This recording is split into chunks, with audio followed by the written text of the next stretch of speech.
18ኛው ክፍለ ዘመን ድረስ የነበሩ ሳይንቲስቶች በአካባቢያቸው ያሉትን ኬሚካሎች ለማጥናት ተመሳሳይ ዘዴዎችን ይከተሉ ነበር። ይኸውም ንጥረ ነገሮችን በመደባለቅ ውህድ ይፈጥራሉ። እንዲሁም የሚፈጠረውን የውህድ ቀለምና ሽታ መሰረት አድርገው ያጠኑ ነበር። ሌላኛው የሚጠቀሙት ሁለተኛው ዘዴ ደግሞ ነገሮችን በእሳት በማቃጠል የሚፈጠረውን የፍሌም ከለር መሰረት አድርገው ያጠኑ ነበር።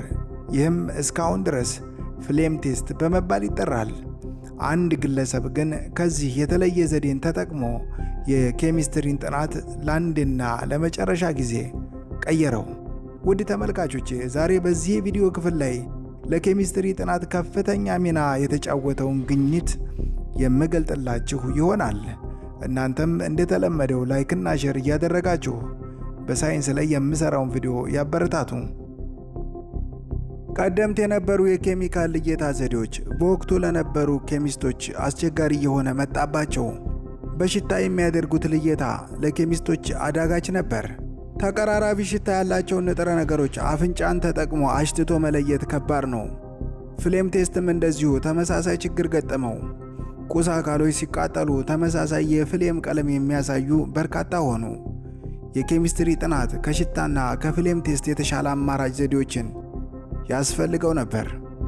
በ1800 አሌክሳንድሮ ቮልታ የመጀመሪያውን የኤሌክትሪክ ባትሪ ወይም ቮላቲክ ፓይልን ከፈለሰፈ በኋላ ሰር ሃምፍሪ ዴቪ ደግሞ እንግሊዝ በሚገኘው በሮያል ኢንስቲትዩት ኦፍ ቴክኖሎጂ ውስጥ ይህንን የኤሌክትሪክሲቲ ጥናትን አስፋፋ። በወቅቱ የሮያል ኢንስቲትዩት ኦፍ ቴክኖሎጂ 2000 የሚደርሱ የቮላቲክ ፓይል ባትሪዎችን ገንብቶ ነበር። ሃምፍሪ ዴቪ ከነዚህ ባትሪዎች የሚወጣውን የኤሌክትሪክ ሶርስን ተጠቅሞ ለመጀመሪያ ጊዜ ኤሌክትሪክሲቲን ለኬሚስትሪ ጥናት አዋለው። በ1806 ሃምፍሪ ዴቪ ኤሌክትሮላይሲስን ለመጀመሪያ ጊዜ እዚህ አስጀመረ። ሃምፍሪ ዴቪ በዚህ አዲስ የጥናት አቅጣጫ የተነሳ ቀደምት ያልታወቁ 7 የሚደርሱ ንጥረ ነገሮችን በተሳካ ሁኔታ ለየ። እነዚህም ኤሌመንቶች ሶዲየም፣ ፖታሲየም፣ ማግኒዚየም፣ ካልሲየም፣ ስትሮኒየም፣ ባሪየም እና ቦሮን ናቸው። የዴቪ ኤሌክትሮላይሲስ ሙከራ ዘመናዊውን የኬሚስትሪ ጥናት በርን ከፈተ። ኬሚስትሪንና ኤሌክትሪክሲቲን አስተሳሰረ። ቀደምት የነበሩ አጥኚዎች እሳትን ፈጥረዋል፣ አልኮልን አፍልተዋል፣ ብረቶችን በሙቀት ልዩነት አጣርተዋል፣ ቀለሞችን፣ መድኃኒቶችንና ሽቶዎችን ሰርተዋል። ይህ ሁሉ የሆነው ግን የኤሌክትሪክ ፍሰት ከኬሚስትሪ ጋር ያለውን ግንኙነት ከመረዳታቸው በፊት ነበር። በእርግጥ ኬሚስትሪ ኤሌክትሪክሲቲ ከመታወቁ በፊት ለረጅም ጊዜ ሲጠና የነበረ የሰው ልጆች ኪዩሪዮሲቲ ነበር። ነገር ግን ኤሌክትሪክሲቲ ወደ ኬሚስትሪ ጥናት ውስጥ ሲመጣ ትልቅ በር ነው የተከፈተው። ሃምፍሪ ዴቪ ይህንን ነው ያደረገው። ከዚህ በኋላ እንግዲህ ይህን ነገር ያስቀጠለው ሚካኤል ፋራዳይ ነው። ሚካኤል ፋራዳይ የሃምፍሪ ዴቪ ላብ አሲስታንትና ተማሪ ነበር። እዛው ሮያል ኢንስቲትዩት ውስጥ በላብ አሲስታንትነት የሥራ መደብ ውስጥ ተቀጥሮ ነበር ሲሰራ የነበረው። ሃምፍሪ ዴቪ ጡረታ ከወጣ በኋላ ሚካኤል ፋራዳይ በ1831 በራሱ ተመራምሮ ኤሌክትሪክሲቲ የሚመነጭበትን የኢንዳክሽን ሕግ አገኘ ማለት ነው። ከዛም ሚካኤል ፋራዳይ ራሱ ባመነጨው የኤሌክትሪክ ኃይል እንደገና ተመልሶ ኬሚካሎችን ማጥናት ጀመረ ማለት ነው። ፋራዳይ በድጋሜ ኤሌክትሪክሲቲን ለኬሚካል ጥናቶችና ለኬሚስትሪ እድገት አዋለው ማለት ነው። ፋራዳይ በእነዚህ በሁለቱ ዘርፎች ላይ ያደረገው ጥናት ከፍተኛ አበርክቶትን አመጣ። እስካሁን ድረስ የምንጠቀምባቸውን ሁለቱን የኤሌክትሮላይሲስ ህጎችን የሰጠን ፋራዳይ ነው። እነዚህን ህጎችን መሰረት በማድረግ እያንዳንዱ ኬሚካል ሪአክሽን መለካት ተችሏል። ከዚህ በተጨማሪ ፋራዳይ አሁንም ድረስ በኬሚስትሪ ጥናት ውስጥ የምንጠቀምባቸውን ስያሜዎችንና ዕቃዎችን አስተዋውቀናል። ኤሌክትሮድ፣ አኖድ፣ ካቶድ፣ ኤሌክትሮላይሲስ፣ ኤሌክትሮላይት እሱ ያመጣቸው ስያሜዎች ናቸው። ከሁሉ የሚበልጠውን ግኝት ዛሬ ላይ መኪናዎቻችንና ሞተሮቻችን ለኃይል ምንጭነት የሚጠቀሙበትን ቤንዚንን ያገኘው ፋራዳይ ነው። ለዚህ ሁሉ ደግሞ ኤሌክትሪክሲቲ የጥናቱ ዋነኛ መሰረት ነበር። ሌሎቹም ኬሚስቶች ለምሳሌ ዮሐንስ ያዕቆብ ቤርዚሊየስ ንጥረ ነገሮችን ባላቸው ኤሌክትሪክ አስተላላፊነት ባህሪ መድቧቸዋል። ኬሚካል ቦንድ የሚፈጠረው በኤሌክትሪክ ኃይል ስበት ነው የሚል ጠንካራ መልከታን በማቅረብ የኬሚስትሪ ጥናትን ከዘመናዊ የአተም ንድፈ ሐሳብ ጋር አቀራርቧል። ሌላኛው ደግሞ ስንቫቴ አርሄኒየስ ነው። ጨዎችና ቤዞች እንዲሁም አሲዶች በውሃ ውስጥ ሲሟሙ ለምን የኤሌክትሪክ ኃይልን እንደሚያስተላልፉ ምላሽ የሰጠ ኬሚስት ነው። ጨዎችና አሲዶች እንዲሁም ቤዞች በውሃ ውስጥ ሲሟሙ ወደ አዮኖች ይከፋፈላሉ።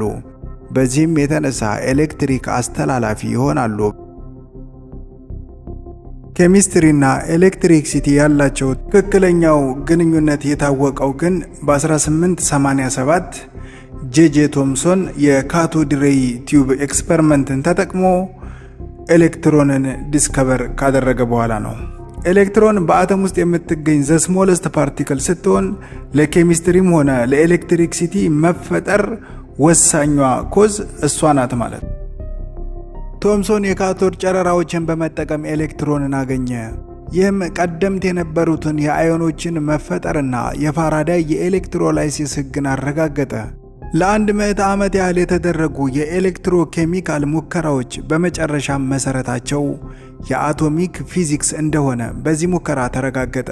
ከ200 ዓመት ግኝት በኋላ ሳይንቲስቶች ጥልቅ የሆነ ነገርን ተገነዘቡ። ኤሌክትሪክሲቲ የኤሌክትሮኖች ፍሰት ሲሆን ኬሚስትሪ ደግሞ የኤሌክትሮኖች እንደገና መደራጀት ወይም ቦንድ መፍጠር መሆኑን ተረዱ። ሁለቱ ጥናቶች ፈጽሞ የተለያዩ መስኮች አልነበሩም። ይልቁንም ሁለቱም የአንድ ሳንቲም ሁለት ገጽታ ነበሩ እንጂ። ሁሉም ሪዶክስ ሪአክሽን ወይም ሪዳክሽን ኦክሲዴሽን ሪአክሽን በአንድ በኩል ኬሚስትሪ፣ በሌላ በኩል ደግሞ ኤሌክትሪክሲቲ ናቸው። የእጅ ባትሪ የሚሰራው አንዱ ኬሚካል ኤሌክትሮኖችን ሲሰጥ፣ ሌላው ኬሚካል ደግሞ ሲቀበል ነው። ይህ ደግሞ የኤሌክትሮኖች ፍሰት ወይም ኤሌክትሪክሲቲ ነው። ይህ ብቻም አይደለም። ራሱ የኬሚስትሪ አጸግብሮቶች ወይም ሪአክሽንስ የሚለኩት በኤሌክትሪክሲቲ ነው። ፖቴንሺዮሜትሪ፣ ኮንዳክቶሜትሪ፣ ስፔክትሮስኮፒ፣ ሌሎቹም የኬሚስትሪ ሂደቶችን የሚለኩት መሳሪያዎች ኤሌክትሪክሲቲን ተጠቅመው ነው። ኢንዱስትሪዎችና የኬሚካል ልየታዎች መሰረታቸው ኤሌክትሪክሲቲ ነው። ክሎሪንና ሶዲየም ኦክሳይድ የሚመረቱት አሉሚኒየምን ለማጣራት፣ ኤሌክትሮፕሌቲንግ፣ ሁሉም የፊውል ሴሎች የሚሰሩት የኤሌክትሪክሲቲና የኬሚስትሪ ቅንጅት ውጤቶች ናቸው። በስተመጨረሻም ልንረዳው የሚገባው ነገር ኤሌክትሪክሲቲ የኬሚስትሪን እድገት አልረዳውም፣ ይልቁንም እንደገና ለወጠው እንጂ። ከቮልታ የመጀመሪያ ባትሪ እስከ ሃምፍሪ ደቢ የንጥረ ነገሮች ግኝት እስከ ፋራዳይ ሕጎች እንዲሁም እስከ ቶምሶን ኤሌክትሮኖች ተፈጥሮ አንድ ቋንቋ ብቻ እንደሚናገር ተምረናል። ሁሉንም ልብ ብለን ከተመለከትነው ኃይል የተሸከሙ የነዚህ የቅንጣጢቶች ወይም የኤሌክትሮኖች ቋንቋ ነው።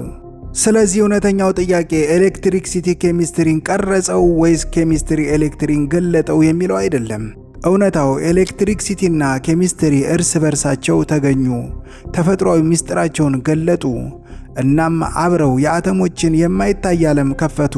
የቁስ አካሎችን ምስጢር፣ ያላቸውን ኃይል፣ ኢቨን ሕይወትን ወይም ባዮሎጂን እንዲሁም ቴክኖሎጂንና ኢቨን ዩኒቨርስ ራሷን ለመረዳት ከፈለክ ይህንን አጋርነት መረዳት ግድ ይላል። እናም ይህ መረዳት በራሱ ገና መጀመሪያ ነው። ውድ ተመልካቾቼ ለዛሬ ይዤላችሁ የቀረብኩት የሳይንስ ቪዲዮ ከላይ የተመለከታችሁትን ይመስል ነበር። ቀጣይ በሌላ የሳይንስ ቪዲዮ እስከምንገናኝ ቸር ቆዩ፣ ቸር ሰንብቱ።